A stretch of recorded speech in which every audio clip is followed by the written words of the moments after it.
আসসালামু আলাইকুম রহমতুল্লাহ অবরাকাত। সুপ্রিয় দর্শক, ইংল্যান্ড এবং ইংল্যান্ডের বাইরে পৃথিবীর যে দেশ থেকে যারা দেখা এই মুহূর্তে আপনাদের সকলে স্বাগত জানাই। আর সাথে আছি আমি সারওয়ার। সুপ্রিয় দর্শক, আজ আমরা যে গুরুত্বপূর্ণ লাইভ নিয়ে হঠাৎ করে গভীর রাতে আপনাদের সামনে এসেছি, তার পিছনে কারণ রয়ে গেছে। ইতিমধ্যে আমরা ডেসক্রিপশন বক্সে আপনাদেরকে জানিয়ে দিয়েছি যে আজকের লাইভের বিষয়বস্তু হচ্ছে দুটি। প্রথম বিষয়বস্তুটি হচ্ছে যে তামিমের আর ঘরে ফেরা হলো না, তার মায়ের কোলে ফিরে যাওয়া হলো না। এই বিষয় নিয়ে আলোচনা করব। তামিমের জীবনে কি ঘটেছিল, তামিমই বা কে, আর কেনই বা এই বিষয়টি আমরা আপনাদের সামনে নিয়ে আসছি। দ্বিতীয়ত, যে হারে বাংলাদেশে এই মুহূর্তে মোটরসাইকেল অ্যাক্সিডেন্ট বেড়েছে, তাতে করে প্রতিদিন কারো না কারো জীবন নাশ হচ্ছে। কেউ আহত হচ্ছেন, কেউ নিহত হচ্ছেন, কেউ নানাবিধ সমস্যার সম্মুখীন হচ্ছেন। এমত অবস্থায় আমাদের করণীয় কি? কিভাবে আমরা নিজেদেরকে এড়াতে পারি ভয়াবহ মোটর যান দুর্ঘটনা থেকে? সুপ্রিয় দর্শক, এই সমগ্র বিষয়ে আলোচনা করার জন্য আজকে আমরা স্টুডিওতে আমন্ত্রণ জানিয়েছি দুজন মেহমানকে।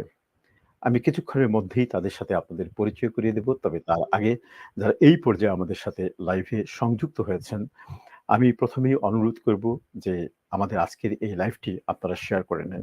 এই পর্যায়ে আমাদের সাথে প্রায় 50-এরও অধিক ভিউয়ার্স যুক্ত হয়েছেন। আমাদের সাউন্ড এবং ভিডিও কোয়ালিটি ঠিক আছে কিনা আপনারা লিখে জানাবেন। আপনাদের কোনো সুচিন্তিত মতামত থাকলে সেটি অবশ্যই কমেন্টস বক্সে লিখে জানাবেন। আমরা এই প্রোগ্রামের মাঝখানে চেষ্টা করব আপনাদের কমেন্টসগুলো পড়ে নিতে। সুপ্রিয় দর্শক, সেই সাথে আরেকটু জানিয়ে রাখছি যে আমরা আজকে স্ক্রিনের মধ্যে একটি নাম্বার দিয়েছি। সেই নাম্বারটি হচ্ছে 07360915185। এটি ইংল্যান্ডের মোবাইল নাম্বার। যারা ইংল্যান্ড, আয়ারল্যান্ড, স্কটল্যান্ড এবং ওয়েলস থেকে করবেন তারা এই নাম্বারে সরাসরি ডায়াল করতে পারেন। যারা এর বাইরে যে কোনো দেশ থেকে করবেন তাদেরকে অবশ্যই 0044 অথবা +44 এই কোড নাম্বারটি সংযুক্ত করে সরাসরি হোয়াটসঅ্যাপ কিংবা ইমোর মাধ্যমে আমাদের সাথে যোগাযোগ করতে পারেন। সুপ্রিয় দর্শক, কথা না বাড়িয়ে আসুন আমরা সরাসরি চলে যাচ্ছি আমাদের আজকের অতিথি, আজকের মেহমানদের সাথে পরিচয় করিয়ে দিতে। প্রথমেই আমার ডান দিকে রয়েছেন, স্ক্রিনের বাম দিকে রয়েছেন সোহেল আহমদ। ফ্রান্স থেকে তিনি আমাদের সাথে যোগ দিয়েছেন। সোহেল আহমদ, আপনাকে অসংখ্য ধন্যবাদ আজকের লাইভে যুক্ত হওয়ার জন্য। আমি সেই সাথে সোহেল আহমদকে অনুরোধ করব শুরুতেই আপনি আপনার সম্পূর্ণ পরিচয় আমাদের সামনে তুলে ধরবেন। আপনি কোথায় থাকেন, কি করেন এবং আপনার সাথে সিলেটি অনলাইনের সম্পর্ক কি? আরেকটি কথা এখানে বলে নেওয়া প্রয়োজন, সুপ্রিয় দর্শক যারা এই পর্যায়ে আমাদের সাথে যোগ দিয়েছেন, আমাদের আজকের এই লাইভটি সরাসরি সিলেটি অনলাইন এবং সুজানগর অনলাইনের স্ক্রিন থেকে যৌথভাবে পরিচালিত হচ্ছে। সোহেল আহমদ। ধন্যবাদ সিলেটি অনলাইন এবং সুজানগর অনলাইনের মডারেটর জনাব সরোয়ার আলম ভাই, এবং আপনার মাধ্যমে আমাদের দেশে বিদেশে ছড়িয়ে থাকা অসংখ্য অগণিত শ্রোতা মণ্ডলী, পাশাপাশি আমি সালাম জানাই আপনাদেরকে। আসসালামু আলাইকুম রহমতুল্লাহ। তো আমি যুক্ত হয়েছি ফ্রান্স থেকে, ফ্রান্সের মার্সাই শহর থেকে। সেখানে ব্যবসা করছি এবং বিভিন্নভাবে আপনাদের সাথে বিভিন্ন প্রোগ্রামে অংশগ্রহণ করে থাকি প্রায় সময়। ধন্যবাদ। ধন্যবাদ সোহেল আহমদ। সুপ্রিয় দর্শক, আমরা শুনছিলাম সোহেল আহমদ, যিনি প্রায় রীতিমতো আমাদের সাথে বিভিন্ন লাইভে থাকেন এবং তিনি তার পরিচয় তুলে ধরেছেন। আমাদের সাথে আজকে নতুন একজন অতিথি যোগ দিয়েছেন। আমি অতিথিকে সরাসরি অতিথির কাছে চলে যাব এবং অতিথিকে অনুরোধ করব আপনার নাম, পরিচয় এবং আমাদের সাথে আপনার সম্পর্ক এবং সিলেটি অনলাইন অথবা সুজানগর অনলাইন আপনি দেখে থাকেন এই সমগ্র বিষয়ে আপনার সংক্ষিপ্ত পরিচয় তুলে ধরবেন প্লিজ। আসসালামু আলাইকুম। আমার নাম তুহা চৌধুরী। আমি মাসাই শহরে ব্যবসা করতেছি এবং আপনার সারোয়ার ভাইকে ধন্যবাদ আপনি লাইভ আয়োজন করার জন্য। আর আজকে যে জানাজা হয়েছে, তো যার জানাজা হয়েছে তার সম্পর্কে আমি বলছি। তো ইনশাল্লাহ আমরা এই বিষয়ে আলোচনায় আসবো। ধন্যবাদ তাহা চৌধুরী। সুপ্রিয় দর্শক, আপনারা শুনেছেন আমাদের সাথে সোহেল এবং তাহা এই দুই ভাই ফ্রান্স থেকে সরাসরি যোগ দিয়েছেন।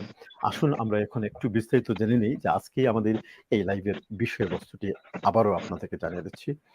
দর্শক, প্রতিদিন প্রতিনিয়ত প্রতি মুহূর্তে আমাদের আশেপাশে জীবনে চারিদিকে অসংখ্য ঘটনা দুর্ঘটনা ঘটে।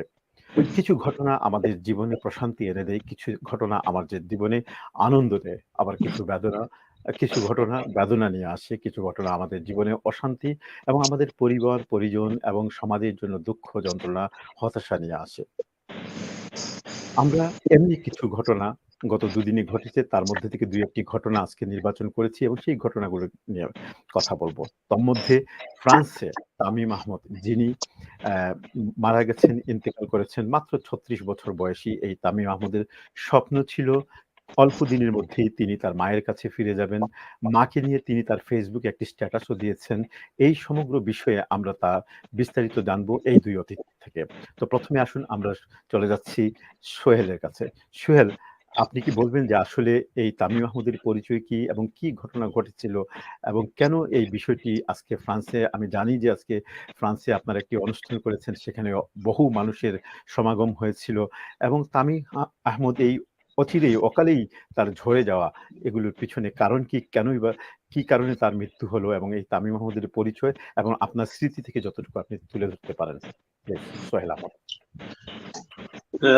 ধন্যবাদ আপনাকে। প্রথমে আল্লাহ সুবহানাহু ওয়া তাআলার শুকরিয়া আদায় করছি, যিনি যখন যাহা ইচ্ছা আমাদের প্রতি তা প্রতিফলিত করেন।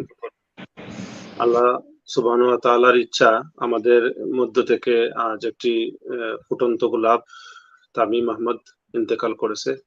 ইন্না লিল্লাহি ওয়া ইন্না ইলাইহি রাজিউন। আমরা সবাই ব্যথিত এবং মর্মাহত যে একজন তরুণ যুবক, সম্ভাবনাময় যুবক আমাদের মধ্যে থেকে চলে গেছে। তো তামিম আহমদ আমাদের মতোই প্রবাসীদের মধ্য থেকে এক ভাই, যিনি অনেক আশা আকাঙ্ক্ষা বুকে নিয়ে প্রবাস জীবনযাপন করছেন প্রায় এক যুগের উপরে। সোহেল আহমদ, আমি একটু কয়েক সেকেন্ডের জন্য আপনাকে থামাচ্ছি। আমাদের একজন দর্শক ট্যাক্স দিয়েছেন যে জি আপনার ভিডিওটা একটু আপনাকে দেখা যাচ্ছে না, আপনার মাথাটা কেটে যাচ্ছে। একটু যদি আপনি ক্যামেরাটা অ্যাডজাস্ট করে নেন। জি জি ঠিক ধন্যবাদ। আছে, এখন ঠিক আছে, ধন্যবাদ। ধন্যবাদ। দুঃখিত আপনাকে ইন্টারাপ্ট করার জন্য। প্লিজ সোহেল। ধন্যবাদ। আমি আপনার মাধ্যমে আমি আমার শ্রোতা দর্শক মণ্ডলীকে জানাতে চাই যে আজকে সোশ্যাল মিডিয়া বা অন্যান্য বিষয় খুবই আলোচিত যে একজন তরুণ যুবক আমাদের থেকে চলে গেছে। সে সে ভাইটি হচ্ছে তামিম আহমেদ, একজন সম্ভাবনাময় যুবক। আমাদের দেশের শ্রীমঙ্গলে তার জন্মস্থান, সেখানে তার বেড়ে ওঠা। আজকে এক যুগ থেকে সে ফ্রান্সের মার্সাই শহরে বসবাস করছে। আমি 2013 সালে শহরে এসেছি।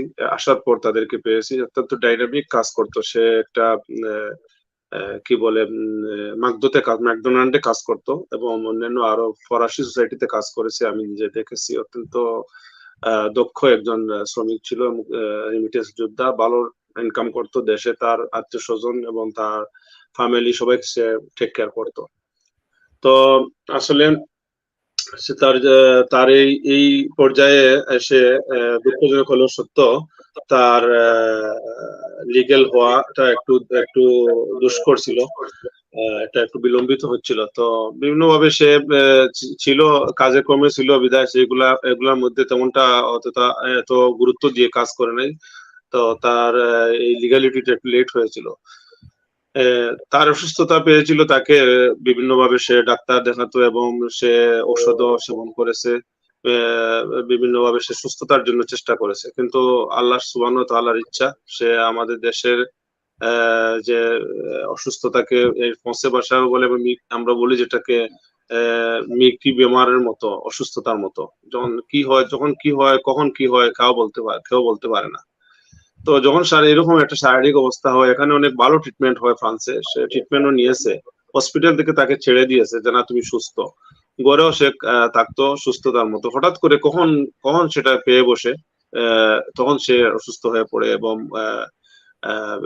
দেয়ালের উপরে মাথা রেখে, ইয়ের উপরে মাথাটা এরকম করে সে অনেকটা কয়েকবারই অসুস্থ হয়ে পড়ে। যাই হোক, তার অসুস্থতা তাকে শেষ পর্যন্ত মৃত্যুবরণ করতে হয়েছে। অনেক চেষ্টা করে সবার ইয়ে হয় নাই, তার সুস্থতা আর হয় নাই। ব্লিডিং হয়েছে প্রচুর, তারপরে সে মৃত্যুবরণ করছে। তো এখানে অবশ্যই একটু বলে রাখা দরকার যে আসলে প্রবাসী আমরা থাকি, যারা আমাদের স্বজন বলতে এখানে হচ্ছে রুমমেটরা সবাই কর্মজীবী, কাজে কর্মে চলে যায়। তেভাবে তার রুমের লোকেরা কাজে কর্মে চলে গেছেন। সে এভাবেই একটা অবস্থার মধ্যে ছিল। তারপরে তার প্রতিবেশী তার ব্যাপারে বলেছেন বা হসপিটাল থেকে তাকে টেক কেয়ার করার জন্য অনেক চেষ্টা করেছে এবং তিনি মৃত্যুকুলে ডলে পড়েন। তো তামিম আহমেদের মতো আসলে আমাদের অনেক তামিম এভাবে আছেন যারা প্রবাসে একাকিত্ব বা স্বজনদের ছাড়া জীবন জীবিকার তাগিদে পড়ে আছেন। তামিম আপনারা দেখছেন আজকে সোশ্যাল মিডিয়ায় সবাই বলতেছে হ্যাঁ তামিম হচ্ছে একটা সিম্বল শুধু, যে তার জীবনের এই ভালোভাবে বেঁচে থাকা এবং জীবন জীবিকার তাগিদে এদের তামিম মতো অসংখ্য তামিম প্রবাসে আছেন, বিভিন্ন দেশে ছড়িয়ে ছিটিয়ে বসবাস করছেন। আমাদের এই তামিম মৃত্যুবরণ করার পর আমরা তার দাফন কাফনের ব্যবস্থার জন্য এগিয়ে আসি। তার দুটি কথা তার আজকে সবচেয়ে বেশি হয়েছে। সোহেল, আমি আপনাকে একটু এখানে থামাবো ইনশাল্লাহ। আমি এই কথাটা একটু আলাদাভাবে আমি শুনতে চাচ্ছি। আসলে আমি আজকে তামিমের যে ফেসবুক স্ট্যাটাস সেটি সেখানে কি লেখা হয়েছে, যেমন এই লাইনটি লেখা ছিল যে মা তোমার পাশে আমি যদি একটু বসতে পারতাম। এই লাইনটির তাৎপর্য, এই লাইনটি আপনাদেরকে কি পরিমাণ বেদনা দিয়েছে এবং এই লাইনটি কিভাবে আপনি ব্যাখ্যা করবেন তা আপনার থেকে শুনবো। তার আগে আমরা চলে যাচ্ছি একটু তোহা ভাইয়ের কাছে। তোহা ভাই, আপনাকে অসংখ্য ধন্যবাদ। আমাদের সাথে আজকে প্রথমবারের মতো এই লাইভে সংযুক্ত হয়েছেন আপনি। সিলেটি অনলাইন এবং সুজানগর অনলাইন থেকে একাধারে এই অনুষ্ঠানটি সম্প্রসারিত হচ্ছে। এখানে একটি কথা বলে নেওয়া প্রয়োজন যে যারা এই মুহূর্তে আমাদের সাথে যোগ দিয়েছেন, সুপ্রিয় দর্শক, আমাদের স্ক্রিনের মধ্যে একটি নাম্বার রয়েছে। আপনারা চাইলে সরাসরি এই মুহূর্তে আমাদেরকে ফোন করে আমাদের সাথে যুক্ত হতে পারেন। আমি নাম্বারটি আবারও বলে দিচ্ছি, যে নাম্বারটি হচ্ছে 07-360-915185। যদি আপনারা ইংল্যান্ড, স্কটল্যান্ড, আয়ারল্যান্ড এবং ওয়েলস থেকে ডায়াল করেন তাহলে সরাসরি এভাবে ডায়াল করলে আমাদের সাথে যুক্ত হতে পারবেন। আর যদি এর বাইরে কোনো দেশ থেকে আপনারা যোগ দিতে চান তাহলে 0055 অথবা +44 সংযুক্ত করে আমাদের সাথে যোগ দেবেন। আমাদের সাথে হয়তো কিছুক্ষণের মধ্যে আরো 2-1 জন অতিথি যোগ হতে পারেন। তো দর্শক, আমরা শুনছিলাম সোহেল থেকে, এখন আমরা চলে যাচ্ছি তোহা ভাইয়ের কাছে। তোহা ভাই, আপনি আজকে সেখানে জানাজায় ছিলেন এবং আপনার স্মৃতিতে কি ভাসছে এবং আপনি কিভাবে বলবেন যে আসলে মাত্র 36 বছর বয়স হয়ে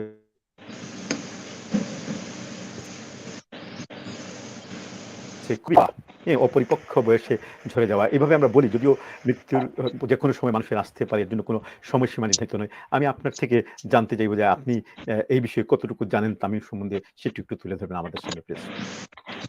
জি, ধন্যবাদ সারোয়ার ভাই আপনাকে। আমি তামিমের সাথে পরিচয় আসলে 2005 থেকে।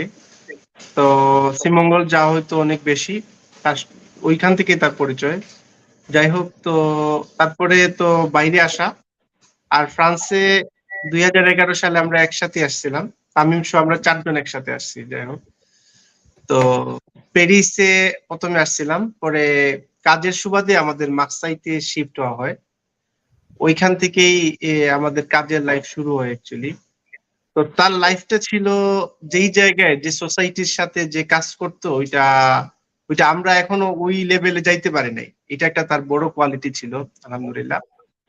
আর তার চলাফেরার কথা বলতে গেলে, যে আমি যতদিন থেকে তারে চিনি, কারোর সাথে যে কোনো মিসপি বা কারোর সাথে কোনো ব্যবহারের ঘাটতি এরকম কিছু শুনি নাই, এবং যারাই ছিল সবাই এক কথাই বলতেছে। আর সবচেয়ে বেশি কষ্ট যেটা দিতেছে, আমরা একসাথে ছিলাম, আর লাস্ট কয়েক বছর থেকে কাজের কারণে আমরা একসাথে থাকা হয় নাই, বিভিন্ন জায়গায় বিভিন্ন জন ছিলাম। হয়তোবা তার মৃত্যুর আগে তার মনে বলছিল যে আমি আর বাঁচবো না। তো গত মাসে তার সাথে আমার দেখা একবার, তখন তো চাইছিল যে আবার কি আমরা একসাথে থাকা যায় কিনা, বা কোনো ব্যবস্থা তাদের করে দিতে পারি কিনা। ওই জিনিসটা আসলে বেশি কষ্টদায়ক, কারণ তার সাথে ওইভাবে আর থাকা হয় নাই, ওইভাবে সময় দেওয়া হয় নাই। ইভেন যে অসুস্থতা নিয়ে সে ভুগছিল, তো এত মারাত্মক লেভেলে চলে গেছে, এইটাও আসলে চিন্তা করতে পারিনি আমরা। আর মরতে তো সবাইকে হবে, এটা বাস্তব, বাট কিছু কিছু মৃত্যু আমাদের মেসেজ দিয়ে দেয়, কিছু কিছু মৃত্যু আমাদের অনেক কষ্ট দিয়ে যায় আর কি। তো তার যে স্বপ্ন ছিল, যে আপনি একটু আগে যে স্ট্যাটাসের কথা বলছেন, তার স্ট্যাটাসই ওইভাবে ছিল যে যদি দেশে ফিরে যেতাম বা মায়ের সাথে একটু ভালো সময় কাটাইতাম তাহলে খুব ভালো লাগতো, বুঝছেন। তো কষ্টের ব্যাপার যেটা হইলো, যে তার এখানে রেসিডেন্টশিপের আবেদন করেছিল।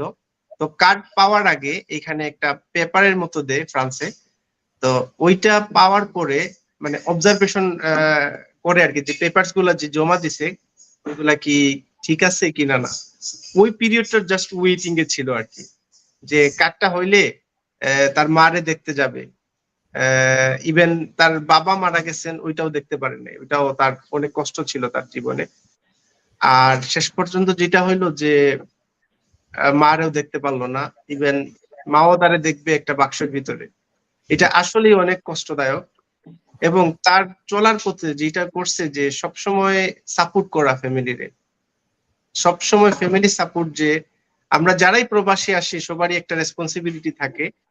এবং তার ক্ষেত্রে যেটা দেখছি যে পার্সোনাল এক্সপেন্স আমরা সবাই এখানে করে থাকি, তো ওইটা সবসময় চিন্তা করতো যে ওইটা যত কম খরচে ওইটা কাভার করা যায়, যাতে করে তার ফ্যামিলিকে বেশি সাপোর্ট করতে পারে।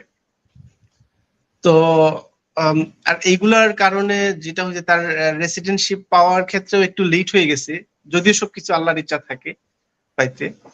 তো এইটার কারণে একটু স্ট্রেস ছিল, স্ট্রেসের কারণে বিভিন্ন ঔষধ খাইতে হয়েছে, যার কারণে এই অসুস্থতায় পড়ে যায় আর কি।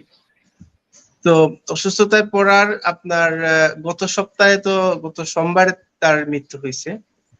আর এর আগের সপ্তাহে তার হঠাৎ করে আমরা তার খবর পাইতেছিলাম না যে কোথায় গেছে তামিম। তামিমের কোনো খবর নাই। তো সবাই চিন্তিত। যাই হোক, আমরা যেই জায়গায় কাজ থাকতো ওই বাসায় আমরা গেছি। যাওয়ার পরে ওইখানে খবর পাইছি সে তো হসপিটালে।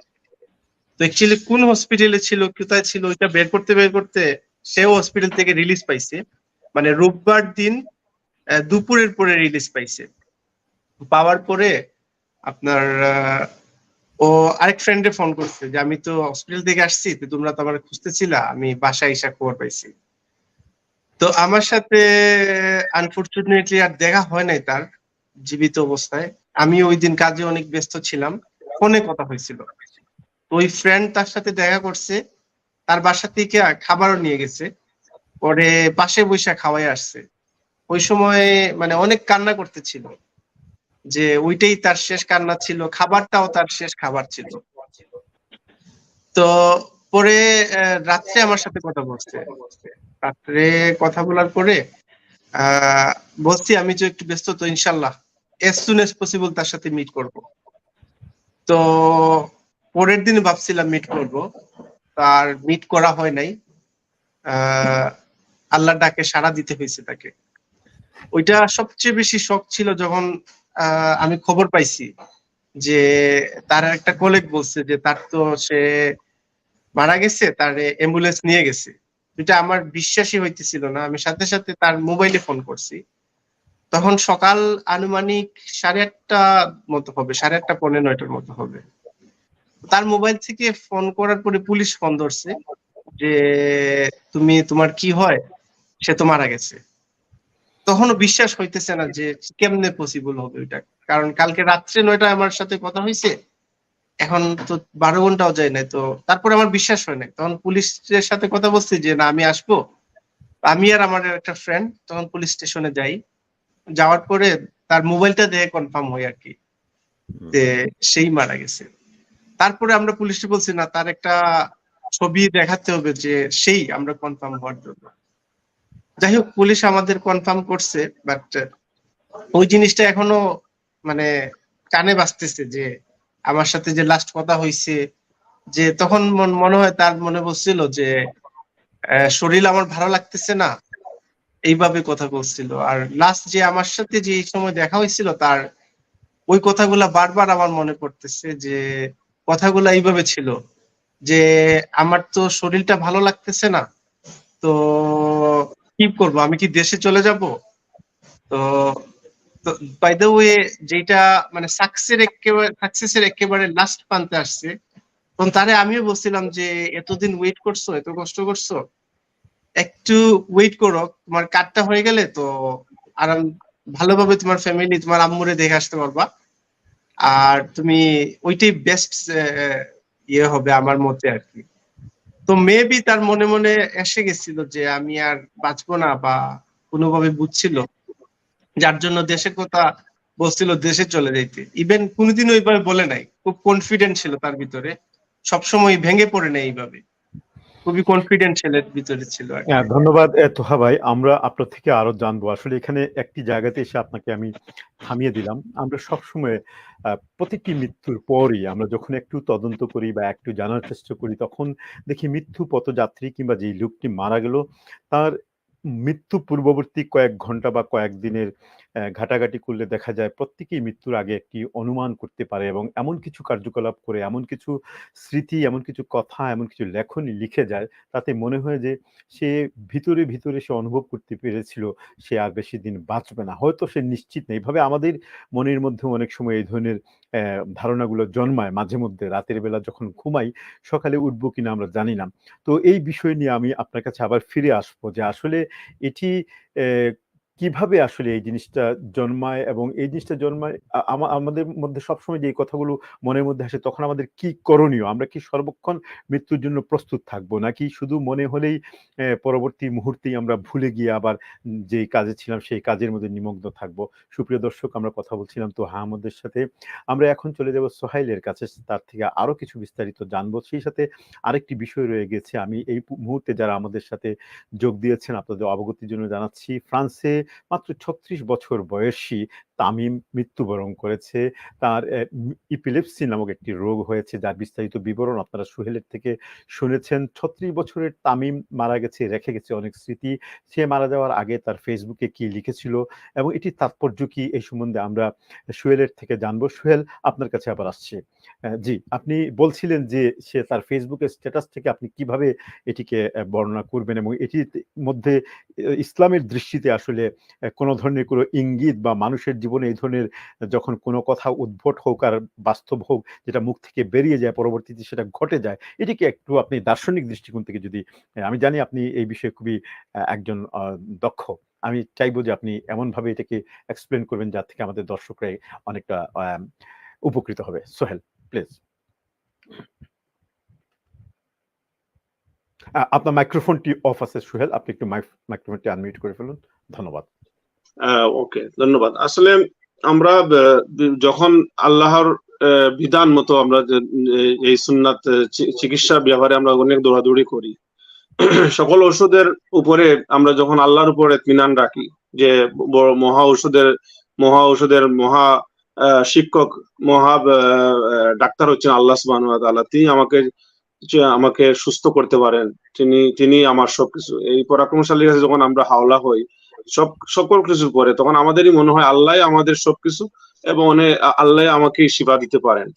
তো আসলে আমার মনে হয় এই ভাইটাই আমার সেই বিষয়টি বলেছেন তাহা ভাই, যে সর্বশেষ সে বলছিল যে আমার মনে হয় দেশে যাওয়াই আমার জন্য উত্তম, সেখানে গেলে আমার মায়ের সাথে গিয়ে আমি সময় অতিবাহিত করতে পারবো এবং আমার স্বজনদের সাথে দেখা করতে পারবো, হয়তো এই আমার লাস্ট ডেস্টিনেশন, আমি সেভাবেই প্রস্তুতি হই। যাই হোক, সেটা আর যাওয়া হয়নি, শেষ পর্যন্ত সে মরহুম হয়ে মৃত্যুবরণ করে সেখান থেকে গেছে, কিন্তু তার যে ইচ্ছাটা, আল্লাহ তাআলা তার লাশ আবার তার মায়ের কাছেই পৌঁছাইছেন এবং সেখানে তার স্বজনরাই তাকে হয়তো সুন্দরভাবে দাফন কাফন করবেন। আমাদের তো অনেকেরই কোথায় মৃত্যু হবে, কোন রূপটি আমরা বহন করতেছি আমরা বলতে পারি না। জলে স্থলে যে কোনোভাবেই আমরা অনেকের সংবাদ প্রতিদিনই আপনি দেখেন, কেউ জলের স্থলে মরেছে, তার লাশটিও পাওয়া যাচ্ছে না, কিন্তু এদিকে তামিম ভাগ্যবান আলহামদুলিল্লাহ। সোহেল, আমি একটা বিষয় আপনাকে সংযোগ করে দিই, সেখানে হচ্ছে যে সম্প্রতি গত সপ্তাহে যে আমরা আরেকটি মর্মান্তিক এবং হৃদয় বিদারক যে ঘটনাটি বিশ্ববাসী অবলোকন করলো এবং দেখলো, সেটি হচ্ছে 100 বছর পরবর্তীতে টাইটানিককে উদ্ধার করতে গিয়ে অথবা টাইটানিক সম্বন্ধে আরো নতুন নতুন তথ্য জানতে গিয়ে টাইটান নামক যে যান ছিল, সেই যানের যে 5 জনের মৃত্যুবরণ হলো, তারা তো পৃথিবীর অনেক অভিজ্ঞ, দক্ষ এবং খুবই ধনাঢ্য সম্প্রদায়ের ব্যক্তি ছিল। তারা কি কখনো তাদের মৃত্যু হয়ে যাবে এই ধরনের কোনো অনিশ্চিত অবস্থায় ছিল কিনা? তো এটিও তো আমরা সংযোজন করতে পারি যে মৃত্যু কার কখন কিভাবে হবে সেটি আল্লাহ ছাড়া কেউ জানে না। এই আলোকে যদি আপনি আরেকটু আলোচনাকে একটু সমৃদ্ধশীল করতেন, প্লিজ সোহেল। আসলে ধন্যবাদ। আমরা তো আল্লাহর বিধানের প্রতি সবচেয়ে বেশি, যে আল্লাহ সুবহানাহু ওয়া তাআলা তো বলেছেন যে কুল্লু নাফসিন যায়কাতুল মাউত, প্রত্যেকটা প্রাণীকে তার মৃত্যুর স্বাদ গ্রহণ করতে হবে। এই প্রাণী মানে তার মৃত্যুতেই তাকে দাবিত হতে হবে, আর সেভাবেই তার শেষ হবে। আমরা আসলে আল্লাহর কাছ থেকে চেয়ে আসিনি, আল্লাহ আমাদেরকে পাঠিয়েছে, আল্লাহ সৃষ্টি করেছেন আমাদেরকে একটু সিলসিলাতুন নাইম, অত্যন্ত দুর্বল জিনিস থেকে, কাদামাটি থেকে। আমরা মানুষ সর্বশ্রেষ্ঠ জীব। আমাদের ভাবতে হবে সবসময় যে আমিও তো তামিমের মতো মরে যেতে পারি, এখনো মরতে পারি, তখনও মরতে পারি, এখান থেকে আমাকে শিক্ষা নিতে হবে। আজকে আমরা যে বিষয়টা আমরা আলোকপাত করে এখানে লাইভে আলোচনা করছি, ভাই তামিম আমাদের সামনে একটা বিশাল একটা মেসেজ দিয়ে গেল, যা বয়সের কোনো বিষয় নয়। আমি তো আপনাদের সামনে আমি চলে যাচ্ছি, আপনারা আমাকেই বিদায় দিচ্ছেন, আপনারা সেভাবে প্রস্তুত হন। মৃত্যু অবিনাশী, মৃত্যু অবশ্যই আপনাকে স্বাদ গ্রহণ করতে হবে। আর আল্লাহ রাব্বুল আলামিন এই যে এই হুকুকের মধ্যেই মানুষের জন্য সতর্কবাণী দিয়েছেন। তাই আমাদেরকে দাম্ভিকতা করলে চলবে না। আমি সবকিছু আমার দ্বারা আমি অর্থাকর্তা, আমি না, এগুলো নয়। মানুষের এই যে সীমাবদ্ধতা, এই সীমাবদ্ধতাকেই মানুষকেই সবসময় একটি শৃঙ্খলার মধ্যে রাখে। সেটাই হচ্ছে একটা মেসেজ। আজকে আমরা তার গোসল দিয়েছি, আজকে আমরা তার জানাজা পড়েছি। আমার জানাজা হয়তো মুহূর্তের মাঝে হতে পারে, সেই মেসেজটা আমার মাথায় থাকতে হবে। এইগুলো হলো আমাদের একটা লক্ষণীয় বিষয় এবং এ থেকে শিক্ষার বিষয়। আমি মনে করি যে আমাদের প্রত্যেকেরই একটা মৃত্যু থেকে আমাদেরকে শিক্ষা নেওয়া উচিত। তারপরে একটা জিনিস দেখেন, এই তামিমের যে মেসেজটা আমাদের জন্য খুবই হৃদয় অঙ্গম হয়েছে, হৃদয় বিদারক হয়েছে আপনি এটা। সোহেল, আপনি কি একবারে হুবহু মেসেজটা একটু পড়ে শোনাবেন আমাদেরকে? আমি মনে করি যদি হুবহু আপনি এটি পড়ে শোনাতেন একটি লাইন। আমার চেয়ে মনে হয় তাহা বললে ভালো হবে, সে নিজে আচ্ছা, এটা আজকে তাহলে দুইবার আমার সামনে তাহার ইয়ে কাছে আমরা করেছে। যাবো ইনশাআল্লাহ। জি, তাহার থেকে জি, আমরা যাবো। আপনি শেষ করুন, তারপর আমরা তাহার কাছে যাব। জি। সে বলেছে যে তার আরো 2-3টা স্ট্যাটাস আছে, তার মধ্যে এই স্ট্যাটাসে আমার কাছে সবচেয়ে বেশি ইয়ে লেগেছে।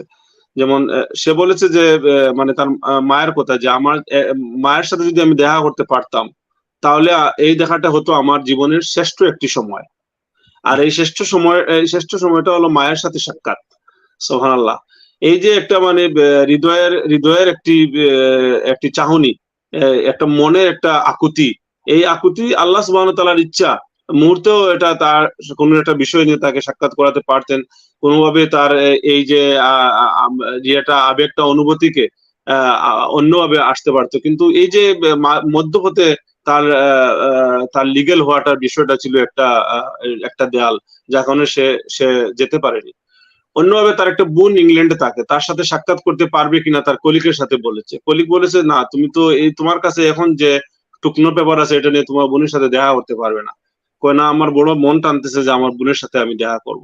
এই যে বিষয়গুলা, এগুলা খুব মানে হৃদয় নিংড়ানো এবং মানে আন্তরিকতার একটা বহিঃপ্রকাশ, যে হ্যাঁ, আমি যদি পারতাম আমার বোনের সাথে সাক্ষাৎ করতে, আমি যদি যেতে পারতাম আমার মায়ের সাথে সাক্ষাৎ করতে, তাহলে আমার মনে হয় এটাই আমার জন্য সবচেয়ে পূর্ণতা এবং সবচেয়ে বেশি পাওয়া হতো।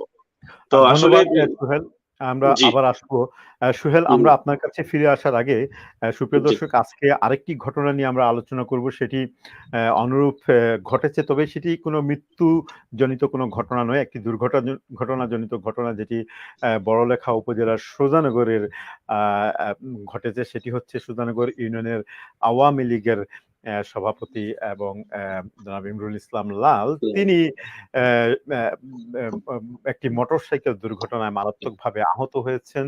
আমরা এই দুর্ঘটনাটি সামনে এই কারণে নিয়ে আসবো যে এখানে মোটরসাইকেলের অ্যাওয়ারনেস এবং কেন এই দুর্ঘটনাগুলো ঘটে, পরিসংখ্যান কি বলছে, এই সমস্ত কিছু নিয়ে আমরা সুহেলের থেকে জানবো এবং আমি নিজেও এটা নিয়ে আলোচনা করব।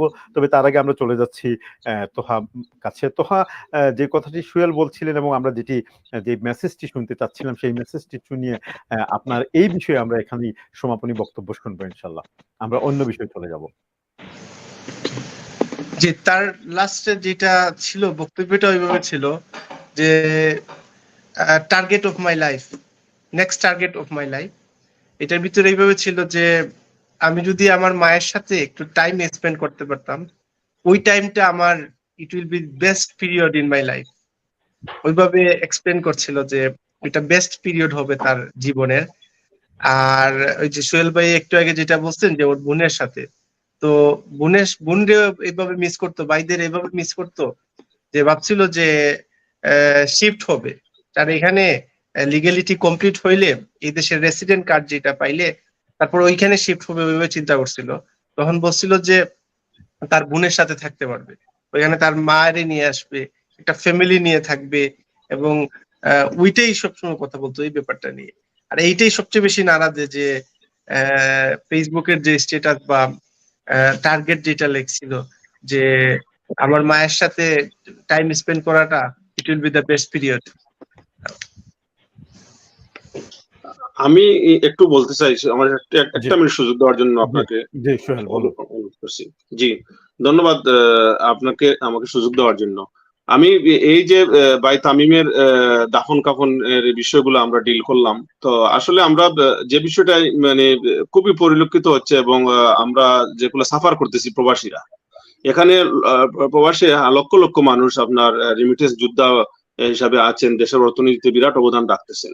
কিন্তু এই যে লাশ, আমরা একজন মানুষ মৃত্যুবরণ করলে তার লাশটা প্রেরণের কোনো ব্যবস্থা নেই।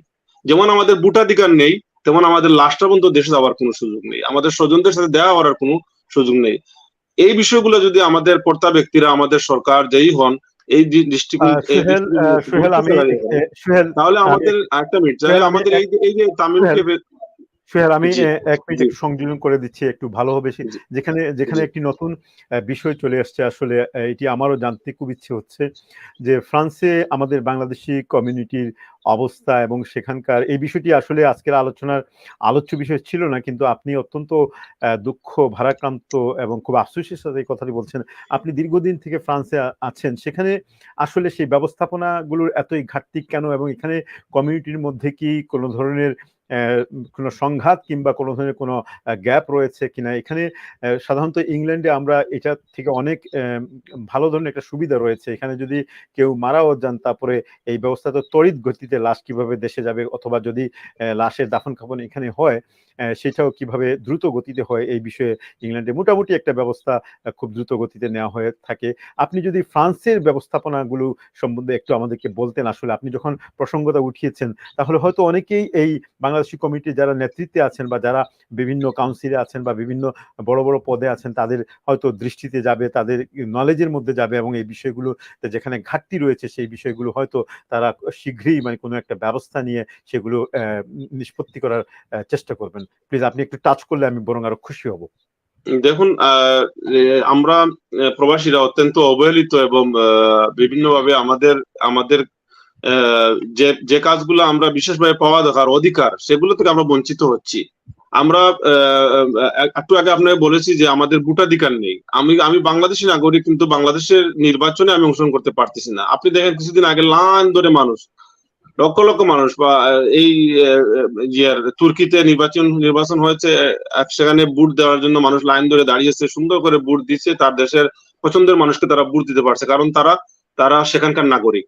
তা আমরা বাংলাদেশি নাগরিক, আমাদের যে আইডেন্টিটি আছে, আমাদের পাসপোর্ট আছে, আমরা বাংলাদেশি, কিন্তু আমাদের নামেই শুধু বাংলাদেশি, কিন্তু আমাদের কর্মে বা আমাদের কোনো পছন্দ অপছন্দের বিষয়, আমাদের ভোটাধিকার সবচেয়ে গুরুত্বপূর্ণ, এটা আমরা করতে পারতেছি না। এটা তো আমাদের জন্য আমাদের প্রতি শোষণ করা হচ্ছে, প্রবাসীদের প্রতি, 1 নম্বর। দ্বিতীয়ত হচ্ছে, আমরা কেউ মৃত্যুবরণ করলে সরকারি খরচে আমাদের লাশ দাফনের কোনো ব্যবস্থা নেই। আচ্ছা, এখানে করুন অথবা দেশে প্রেরণ করুন, দেশে প্রেরণ করার ব্যাপারে কোনো সুযোগ, কোনো একটা সেন্টিম যে সহযোগিতা করার কোনো ফান্ড নেই, অথবা এখানে দাফন করার ব্যাপারে এইভাবে নেই। এখানে কি করি আমরা যে যাকে চিনি যেভাবে করি, আমরা আমাদের নিজেদের মধ্যে একটা কালেকশন করে আমরা এখানে দাফন করার ব্যবস্থা করি, অথবা দেশে পাঠানোর ব্যবস্থা করি। দেশে পাঠানোর ব্যবস্থা এবং এখানে দাফন করার ব্যবস্থা, খরচটা প্রায় সিমিলার, প্রায় সমান। তো দেখা যায় যে এখানে অনেকেই আমরা কর্মজীবী, দূরে দূরে কাজ করেন, অনেকে করেন, সম্ভবত আপনার সেখানে আসতেও পারেন না, আবার শহরে অনেক বসবাস করেন না, পার্শ্ববর্তী এলাকায় বসবাস, কিন্তু একটা লাশ প্রেরণ করতে হবে মিনিমাম 5,000 পাউন্ডসের দরকার, 4,500 পাউন্ডসের দরকার। এই টাকাগুলো আপনার তৎক্ষণাৎ কালেকশন করে একটা লাশকে প্রেরণ করতে হয়। তো এইভাবে আমাদের মরদেহ গুলা দেশে যাচ্ছে, বা প্রবাসীদের লাশ এভাবে যাচ্ছে। তো এটা আসলে খুবই লজ্জাকর আমাদের দেশের জন্য, এবং আমরা বাংলাদেশের নাগরিক হিসাবে আমাদের জন্য লজ্জা। বিদেশিরা যখন শুনে যে আমরা এই যে আমাদের একটা কাজ করছি, ওখানে অনেকে হেল্প করছে, তার কলিগ বিদেশি, না তোমরা যদি করতে না পারো, আমরা সব করব। তারা বলছে আমরা সব করব। শেষ পর্যন্ত তারা আমাদেরকে সময়ও দিয়েছে, টাকাও দিয়েছে, যেটাই করো। মাশাআল্লাহ, আমরা এখান থেকে যেটা করার আমরা করছি, তারপরে তার মায়ের জন্য কিছু টাকাও পাঠাইতে পারছি, আলহামদুলিল্লাহ। সেগুলোই আমাদের তাহা এবং আমাদের আরো ভাই আহমদ ভাই আরেকজন, আমি নিজে ছিলাম, আমরা নিজেরা এই 2-3 জন আমরা মোটিভেট করছি, আমরা নিজেরা তার দাফন কাফন করেছি, দাফন কাফনের জন্য তাকে জানাজা পড়িয়েছি, তাকে আমরা আজকে গোসল দিয়েছি। তো এগুলা আসলে আমরা করব, ঠিক আছে, কিন্তু আমাদেরকে এমবাসি বা এই মারফত থেকে যদি সহায়তা করা হয় তাহলে আমাদের জন্য অনেক সহজ হবে এই বিষয়গুলো। ধন্যবাদ আপনাকে। ধন্যবাদ সোহেল, আপনি খুবই গুরুত্বপূর্ণ কিছু পয়েন্ট এখানে নিয়ে আসছেন। আমরা ইনশাল্লাহ পরবর্তীতে ফ্রান্সের যারা অথরিটি আছেন বা ফ্রান্সে বসবাসকারী আরো যারা কমিউনিটি নেতৃবৃন্দ আছেন তাদেরকে নিয়ে আরো লাইভ করব, এবং প্রত্যেকটি ঘটনা থেকে আমরা এক একটি শিক্ষা গ্রহণ করি, এবং সেই শিক্ষা গ্রহণ করি পরবর্তীতে যেন এই ধরনের ঘটনার দ্বিতীয়বার না হয় সেই ব্যবস্থা যাতে নিতে পারি সেই আশা প্রত্যাশা রাখি। সুপ্রিয় দর্শক, এই পর্যায়ে যারা আমাদের সাথে সরাসরি লাইভে যুক্ত হয়েছেন, আমি সারওয়ার রয়েছি আজকে, এবং আমার সাথে রয়েছেন দুজন অতিথি ফ্রান্স থেকে যোগ দিয়েছেন, সোহেল এবং তাহা। আমরা কথা বলছিলাম যে আজ 36 বছর বয়সের তামিম তার মায়ের কাছে ফিরে যেতে পারেনি। তামিম তার ফেসবুকের লাস্ট স্ট্যাটাসে বলেছে, মা যদি আমি তোমার কাছে ফিরে যেতে পারতাম। এই হৃদয় বিদারক আবেগ প্রবণ যে স্ট্যাটাস, সেটি আমাদেরকে অনেকটা বিচলিত করেছে, আমাদের মৃত্যুকে স্মরণ করিয়ে দিয়েছে। আমরা প্রতিদিন প্রতিনিয়ত প্রতিক্ষণে কত কিছু স্বপ্ন দেখি, কত ভালোবাসা, কত স্মৃতি আমাদের অন্তরের মধ্যে গেঁথে রাখি, কিন্তু আমরা কখনো কি চিন্তা করি যে হঠাৎ করে যে কোনো মুহূর্তে যে কোনো সময় আমরা চলে যেতে পারি। এই সপ্তাহে তিনটি ঘটনা, গত সপ্তাহে এবং এই সপ্তাহের সন্ধিক্ষণে 3টি ঘটনা ঘটেছে। তন্মধ্যে আমরা বিশ্ববাসী দেখেছেন যে গত সপ্তাহে টাইটানিক জাহাজের ধ্বংসাবশেষের কাছে যে সমস্ত 5 জন অভিযাত্রী যেতে চেয়েছিলেন তারা সেখানে পৌঁছাতে পারেননি, তাদের টাইটান নামক যানটি সেখানে ধ্বংস হয়ে গেছে, 5 জন জীবন হারিয়েছেন। একই সাথে তামিম আজ তার মায়ের কাছে যাওয়ার যে স্বপ্ন বা প্রত্যাশা রেখেছিল তা পূরণ হয়নি, তামিমকে চলে যেতে হয়েছে পরলোকে। আমরাও একদিন চলে যাব। সোহেল, আমরা এখন চলে আসছি দ্বিতীয় বিষয়টিতে, তবে আমি আসবো তোহা ভাই আপনার কাছে। দ্বিতীয় বিষয়টি হচ্ছে যে আজকে আপনি জানেন যে আপনার নিজস্ব এলাকা এবং আমারও নিজস্ব এলাকা, সেখানে গতকাল একটি দুর্ঘটনা ঘটেছে যে আমাদের একজন বড় ভাই যিনি পরিচিত সুজানগর ইউনিয়নের ইমরুল ইসলাম লাল, তিনি একটি দুর্ঘটনা ঘটেছেন। প্রথমেই আমরা সমবেদনা জ্ঞাপন করছি সিলেটি অনলাইন এবং সুজানগর অনলাইনের পক্ষ থেকে। আল্লাহ সুবহানাহু ওয়া তাআলা যেন তাকে নিরাপদ রাখেন। আজকে ফোনে আমার কথা হয়েছে, আমি ওনার ফোন নাম্বারে ফোন করেছিলাম, যদিও ওনার আরেকজন ভাতিজা খুব সম্ভবত তিনি ফোনটি ধরেছেন, এবং সর্বশেষ অবস্থা যদিও তিনি আশঙ্কামুক্ত আছেন, কিন্তু আমরা যে বিষয়টি আলোচনা করতে চাই সেখানে হচ্ছে যে আমি প্রথম আলোর এবং 2023-এর এবং দৈনিক দিনকাল এবং ইত্তেফাকের কয়েকটা আর্টিকেল পড়েছি। সেখানে সেই আর্টিকেলগুলোতে দেখতে পেলাম যে বাংলাদেশে প্রতি বছর যে পরিমাণ মোটর বাইক দুর্ঘটনা ঘটে বা যে সমস্ত টোটাল যে সমস্ত দুর্ঘটনা ঘটে তার প্রায় 48% ঘটনাই কিন্তু মোটর সাইকেল থেকে হয়। আর যারা মারা যায় 48%ই মারা যায় মোটর বাইক অ্যাক্সিডেন্টের কারণে। তো এই বিষয়টিকে আপনি কিভাবে দেখেন, এবং আপনার কাছে কি সর্বশেষ কোনো তথ্য আছে যে যিনি আমাদের এমরুল ইসলাম লাল যিনি আহত হয়েছেন তা সর্বশেষ অবস্থা সম্বন্ধে? আমি যেটা জানি সেটা আপনাদেরকে জানিয়েছি, এবং সুজানগর অনলাইন এবং সিলেটি অনলাইনের পক্ষ থেকে আমরা উভয়ে, তামিম যিনি মারা গেছেন তাকে যেন আল্লাহ তাআলা জান্নাতুল ফেরদৌস দান করেন এবং তার পরিবারের প্রতি সমবেদনা, এবং এমরুল ইসলাম লাল যিনি আহত হয়েছেন আল্লাহ যেন শীঘ্রই তাকে সুস্থ করে দেন। আপনার বক্তব্য শুনবো আমরা, এবং মোটর বাইকের এই ঘটনাগুলোকে আপনি কিভাবে দেখেন? আমাকে বলছেন? জি জি, ধন্যবাদ। আমরা যার কথা আলোচনা করছি আমাদের ইমরুল ইসলাম লাল ভাই অত্যন্ত সজন রাজনৈতিক ব্যক্তিত্ব, একজন বর্তমান সময়ের প্রবীণ রাজনীতিবিদ তিনি আমাদের এলাকার, এবং ইউনিয়ন আওয়ামী লীগের সভাপতি, সাবেক ছাত্র নেতা। আমাদের আমরা এই একজনের অসুস্থতা নিয়ে আমরা আলোচনা করছি। ওভারঅল কিছু বিষয় আমাদের চোখের সামনে ফুটে উঠতেছে। প্রতি দৈনন্দিন একটা না একটা ঘটনা, অনেক স্বজন হাজারি করতেছেন, নিজের বুকের মানিককে হারাচ্ছেন, আর এটা একটা প্রতিনিয়তই হচ্ছে। আপনাদের অবশ্যই মনে আছে যে আমাদের দেশের এই চিত্রনায়ক ইলিয়াস কাঞ্চন দীর্ঘদিন থেকে এই নিশ্চা নামক একটি সংগঠনের মাধ্যমে নিরাপদ সড়ক চাই, এর মাধ্যমে দেশে একটি বলা যায় একটা রেভলিউশন সৃষ্টি করেছেন, কিন্তু সঠিকভাবে তিনি সাড়া পাচ্ছেন না। তিনি যখন রাস্তায় নেমেছেন তখন উল্টা দিক থেকে একজন কনস্টেবল গাড়ি মোটরসাইকেল নিয়ে যাচ্ছে।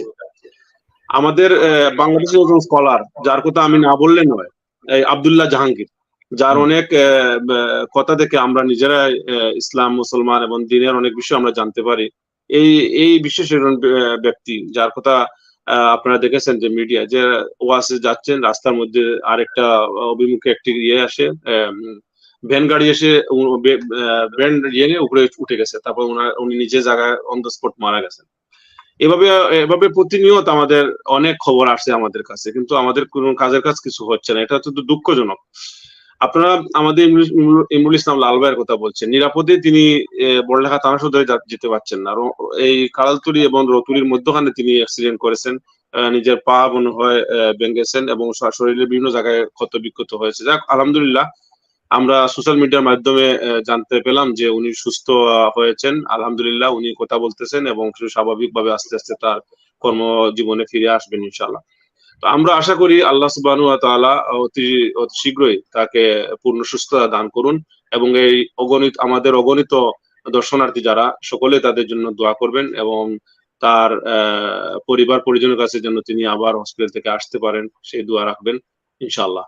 তো আমরা আবার অংশগ্রহণ করব। আপনাকে ধন্যবাদ। ধন্যবাদ সুহেল। আমরা চলে যাচ্ছি তোহা ভাই। আমরা আসলে অনুষ্ঠান শেষ করব ৫-১০ মিনিটের ভিতরেই। তোহা, আপনাকে যে কথাটি বলতে, আমরা যে তামিমের কথা শুনছিলাম, সেখানে আর কোনো অতিরিক্ত বক্তব্য যদি থাকে সেটি আপনি সংযোজন করতে পারেন। সেই সাথে এই বাংলাদেশে যে হারে এই দুর্ঘটনাগুলো ঘটছে, সেখানে সোহেল বেশ কিছু তথ্য দিয়েছেন, আমি একটি পরিসংখ্যান দিয়েছি। আসলে এই পরিসংখ্যানগুলো বলতে গেলে এবং সমূহ ঘটনা তুলে ধরলে অনেক দীর্ঘ সময় লাইভের প্রয়োজন। আপনি কি মনে করেন যে আসলে এই দুর্ঘটনাগুলো যেভাবে আমাদের জীবন কেড়ে নিচ্ছে, এগুলো থেকে নিস্তার পেতে বা এগুলো থেকে বেঁচে থাকার জন্য আমাদের কি করণীয়, আমরা কি ব্যবস্থা নিতে পারি, যদি দুই একটি বলতে প্লিজ। ধন্যবাদ। আমি প্রথমে এই যে সড়ক দুর্ঘটনার ব্যাপারে একটু বলবো, যে ব্যাপারগুলা করা উচিত।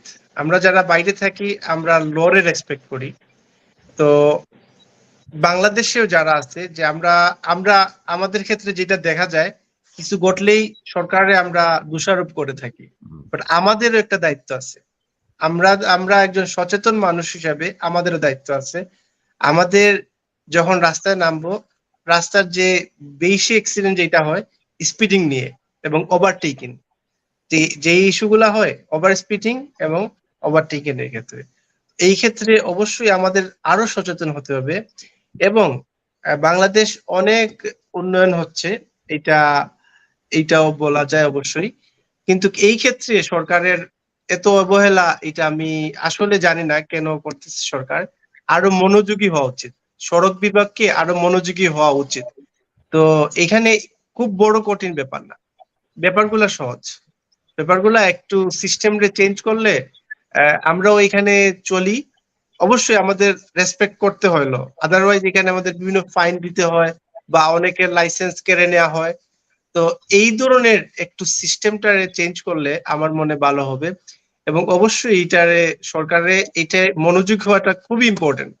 কারণ অর্থাৎ হলো যে আপনি যেটি বলতে চাচ্ছেন যে আমাদের শুধুমাত্র সরকার নয়, শুধুমাত্র যেমন এই যে যাদেরকে ড্রাইভার হিসেবে আমরা বিভিন্ন সময় বিভিন্ন টিভি চ্যানেল বা সামাজিক মাধ্যমগুলোতে দেখি অনেকের ইন্টারভিউ নেওয়া হচ্ছে, হ্যাঁ, তো কাউকে কোনো সাইন দেখিয়ে বলা হচ্ছে এই ইউ টার্ন মানে কি, এই টার্ন মানে কি, তো দেখা যাচ্ছে সেখানে অনেক ড্রাইভার, প্রায় 99% ড্রাইভারই কিন্তু এগুলোর জবাব দিতে পারছে না।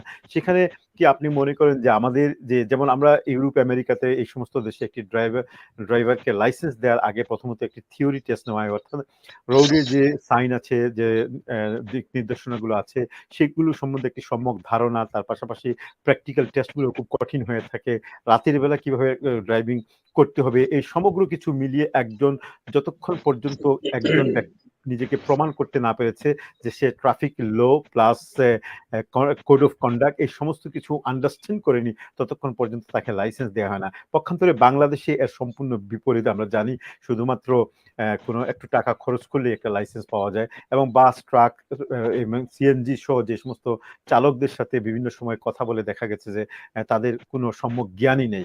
এটি কি একটি কারণ হতে পারে, বড় কারণ হতে পারে কিনা, যে আমাদের ড্রাইভাররা গাড়ি চালাতে পারেন কিন্তু সাইন বুঝেন না, কোথায় থামতে হবে, কোথায় স্পিড কমাতে হবে, কোথায় গেলে রিস্ক হবে। এটাকে কি মনে করেন আপনি? এটাই তো আমার মনে হচ্ছে। জি জি, এইটাই। যেমন এখানে রোডের প্রতি রাস্তায় একটা কোড থাকে, তো ফ্রান্সে যেটা বলে কুদ্দুলাবুত, রাস্তা চেনার জন্য কিছু সাইন থাকে, তারপরে কেমনে চালাতে হবে, কিভাবে চালাতে হবে, একটু আগে আপনি যেটা বললেন রাতের বেলায় চালানোর ব্যাপারে, তারপরে বৃষ্টির সময় কিভাবে চালাতে হবে, এই ব্যাপারে অবশ্যই অবশ্যই আরো মনোযোগী হতে হবে সড়ক বিভাগকে। কেন হতে হবে? কারণ বাংলাদেশে দেখা যায় এটা রেগুলার ব্যাপার। আপনি সব জেলায় যান না কেন, সব থানায় যান না কেন, এভরিডে এমন মর্মান্তিক কিছু ঘটনা ঘটতেছে যেটা মেনে নেওয়া কষ্ট হয়। অ্যাক্সিডেন্ট অবশ্যই হয়, বাট আমাদের তো আইন মানতে হবে, আমাদের জানতে হবে কিভাবে গাড়ি চালানো দরকার, রাস্তায় রেসপেক্ট করতে হবে, রেসপেক্ট করে গাড়ি চালাতে হবে। এই বিষয়ে অবশ্যই জরুরি ভিত্তিতে আমি মনে করি যে পদক্ষেপ নেওয়া উচিত। যে পদক্ষেপগুলা, যেমন আমাদের এখানে যদি আমরা কোনো গাড়ি কিনতে যাই, অবশ্যই আমাদের লাইসেন্সের কপি দিতে হবে, এবং লাইসেন্সে কপি না দেওয়া পর্যন্ত আমরা গাড়ি কিনতে পারবো না। বাংলাদেশে যেটা করা উচিত, যে গাড়ি কিনতে গেলে লাইসেন্স নাম্বার 1, নাম্বার 2 লাইসেন্স নেয়ার ক্ষেত্রে যেটা আপনার প্র্যাকটিক্যাল বলেন আবার লিখে বলেন, ওইগুলাতে আরেকটু মনোযোগ পাওয়া খুবই জরুরি, এবং এটা খুবই ইম্পর্টেন্ট একটা সাবজেক্ট আমার মনে হয়। ধন্যবাদ তাহা ভাই। আমরা আর আপনার কাছে আরেকবার আসবো। আমরা সমাপনী বক্তব্যে চলে যাচ্ছি সোহেল। তবে সোহেলের কাছে যাবার আগে সুপ্রিয় দর্শক, এই পর্যায়ে যারা আমাদের সাথে যোগ দিয়েছেন, আজকের 2টি ঘটনা আমরা আপনাদের সামনে ইতোমধ্যে তুলে ধরেছি। যারা এই পর্যায়ে যোগ দিয়েছেন তারা চাইলে পরবর্তীতে পুরো লাইভটি দেখতে পারেন। এবং এখানে আমরা প্রথমত তামিমকে নিয়ে কথা বলছিলাম। ফ্রান্স প্রবাসী তামিম, 36 বছর বয়সী তামিম ইন্তেকাল করেছেন। হঠাৎ করে সে পৃথিবী ছেড়ে চলে গেছে। তো আমরা আবার ফিরে যাচ্ছি এখন সোহেলের কাছে। সোহেল, তামিমের অন্তর্ধান বা তামিমের চলে যাওয়া এই নিয়ে আমরা আলোচনা করেছি। বর্তমানে বাংলাদেশে যেইভাবে বিগত প্রায় 2 দশক থেকেই আমি এর কোনো উন্নতি দেখছি না। এটি শুধুমাত্র বাংলাদেশে নয়, আমরা ইংল্যান্ডে থাকি, এখানেও মাঝে মধ্যে দুর্ঘটনা ঘটে। তবে প্রতিদিন, প্রতিনিয়ত, প্রতিক্ষণে, প্রতি বছর, প্রতি মাসে কিভাবে সেগুলোকে কমিয়ে নিয়ে আনা হয় সেটা প্রচেষ্টা চলে যাচ্ছে। এখন মোটামুটি একটা নিয়ন্ত্রণের ভিতরে চলে আসছে। সেক্ষেত্রে গত 2 দশকে বাংলাদেশে আমরা তেমন কোনো পরিবর্তন দেখিনি। 2022 এবং 2023 সালের মার্চ মাসের যে পরিসংখ্যান, সেই পরিসংখ্যান স্পষ্টভাবে বলছে যে দুর্ঘটনার পরিমাণ বাড়ছে এবং যে পরিমাণ লোক মারা যাচ্ছে তার 48% শুধুমাত্র মোটর বাইক দুর্ঘটনায় মারছে। এই 2টি ঘটনার কনক্লুশন বক্তব্য আপনার থেকে শুনবো, তারপরে আমরা আজকের লাইভ থেকে বিদায় নিব এবং আপনার কাছে আসবো 1 মিনিটে শেষ বক্তব্য শোনার জন্য। সোহেল প্লিজ। জি, আসলে যে কথাগুলো আমরা আলোকপাত করে এখানে কথা রেখেছি, এগুলোর সাথে অনেকগুলো বিষয় জড়িত রয়েছে, আমাদের আবেগ অনুভূতি।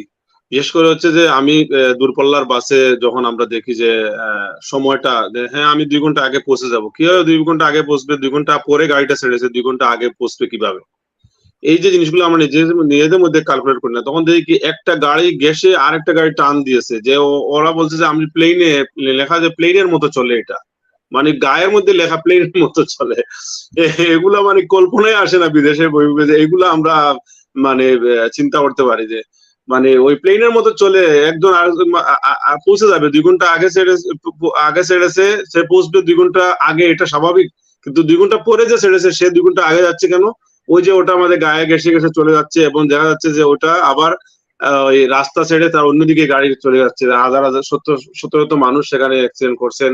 আবার সে আবার ওই ড্রাইভার জমিনের মধ্যে দিয়ে দৌড়াদৌড়ি করে প্রাণ বাঁচানোর জন্য চেষ্টা করতেছে। এইভাবে তো আমরা ছবিগুলা দেখি।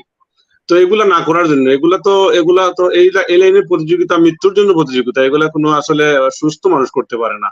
আর এই ড্রাইভাররা আসলে তো মানে অনেক ড্রাইভারদের এই যে বললেন তাহা ভাই, অনেকের প্রশিক্ষণের অভাব রয়েছে, এবং টাকা দিয়ে সে লাইসেন্স নিয়েছে, তার মামুর বলে সে লাইসেন্স পেয়ে গেছে, এখন সে নিজেই ড্রাইভার এবং দূরপাল্লার গাড়িও চালাইতেছে। এরপরে সোহেল,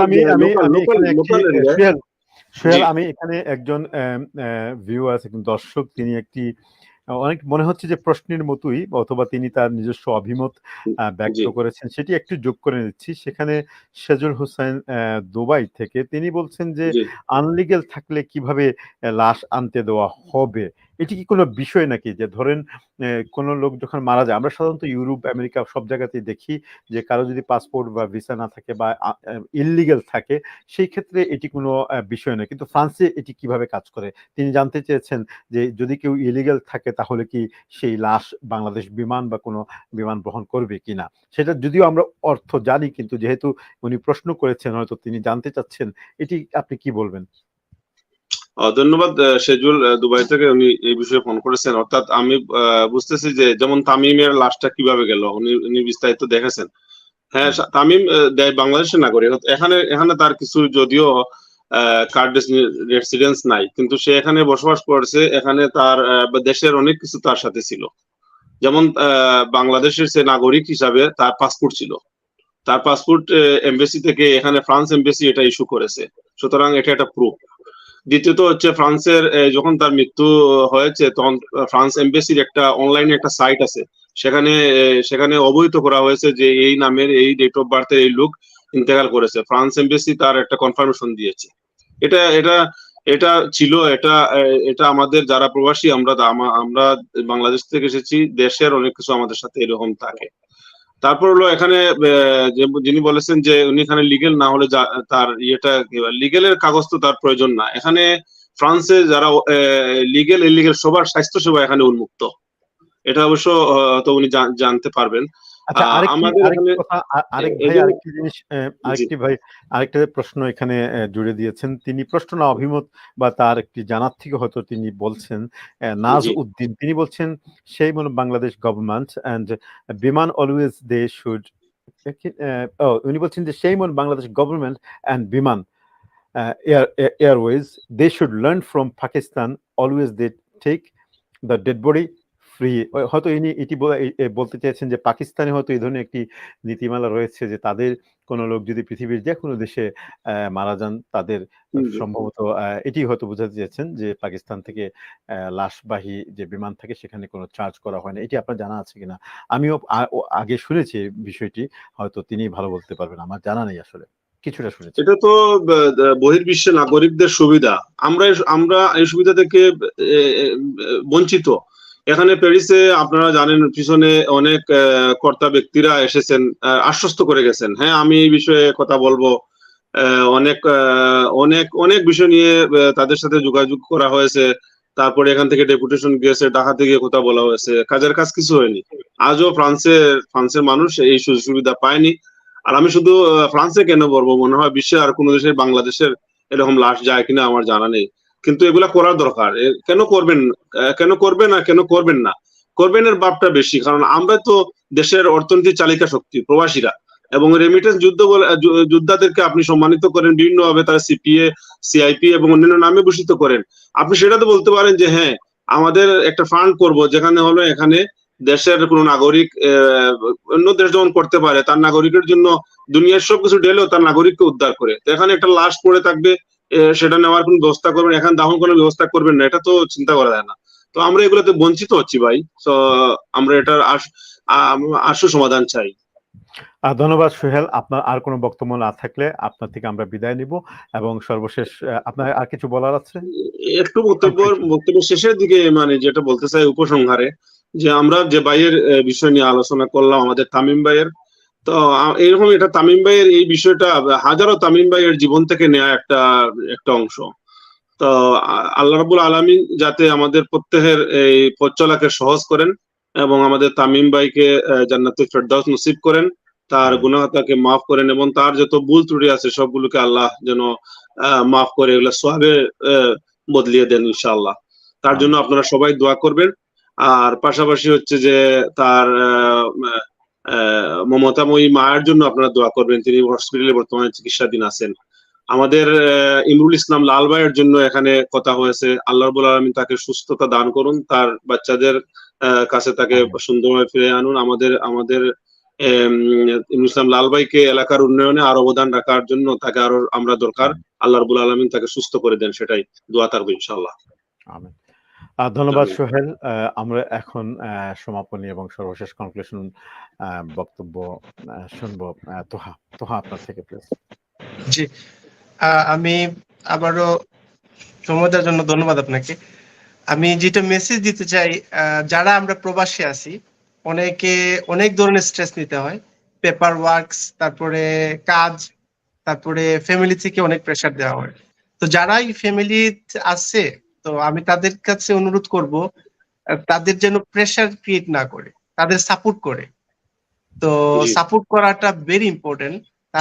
তারা যারাই বাইরে থাকে না কেন আমাদের একটু সাপোর্ট দরকার, কারণ দেশ থেকে আমরা সাপোর্ট পাইলে মানসিকভাবে আমাদের অনেক শক্তি পাই আমরা যারা বাইরে থাকি। তো এটা বলবো।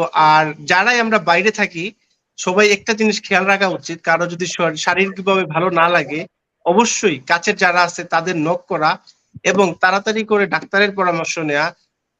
এটার যেন বিলম্ব না করি, কারণ ছোট একটা বিষয় আমরা হয়তোবা জানি না, কাজের চাপে বা বিভিন্ন ক্ষেত্রে এটাকে সিরিয়াসলি নেওয়া উচিত, এটাকে অবশ্যই সিরিয়াসলি নেওয়া উচিত। আমি ধন্যবাদ সবাই জানাইছি যারা এই লাইভটা দেখতেছেন, সবাই দোয়া করবেন তার আত্মার মাগফিরাতের জন্য, আল্লাহ যেন তারা জান্নাত নসিব করে, তার ফ্যামিলি সবাই যেন আল্লাহ শান্তি করে দেয়।